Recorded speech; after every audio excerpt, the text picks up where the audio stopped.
गंजाम कविसूर्यनगर पौर कार्यालय रे आज टेंडर बातिल को नहीं राजनीति जोर धरी कविसूर्यनगर एनएसी टेंडर है मिलानी कार्यादेश यह गत 30 तारीख में काउंसिलर माने गंजाम जिलापाल को एने अभियोग करते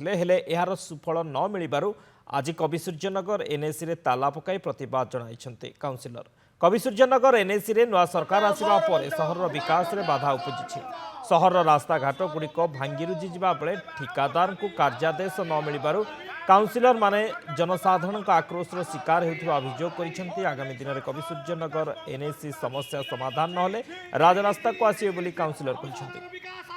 आमे भाविलु आमे निर्वाचित होगा समय आमे अहर चेष्टा करछु कमिशनर विकासमूलक कार्यपाई किंतु दीर्घ 2 वर्ष है से जो विकासमूलक कार्य चलता से सब बंद हो गला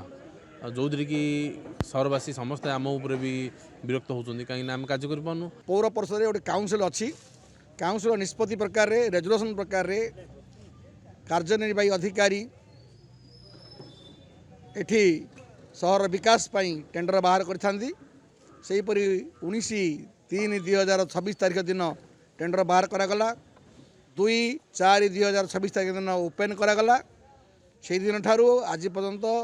कॉन्ट्रैक्टर मानक वर्कर दौना कि सहर विकास काम सहयोग करूना टेंडर बाहर थिला टेंडर बाहरला परे आमर से टेंडर गुड़ाक आमर 30 तारीख 30/4/2026 आम जो कम करा पड़े एक्जिक्यूटिव ऑफिसर मना कले ना कम हो पारे से आम 30/4/2026 कलेक्टर पाक जा मिसिलु मिसी गोटे अभियोग शुणुलु आम टेंडर एत बाहरी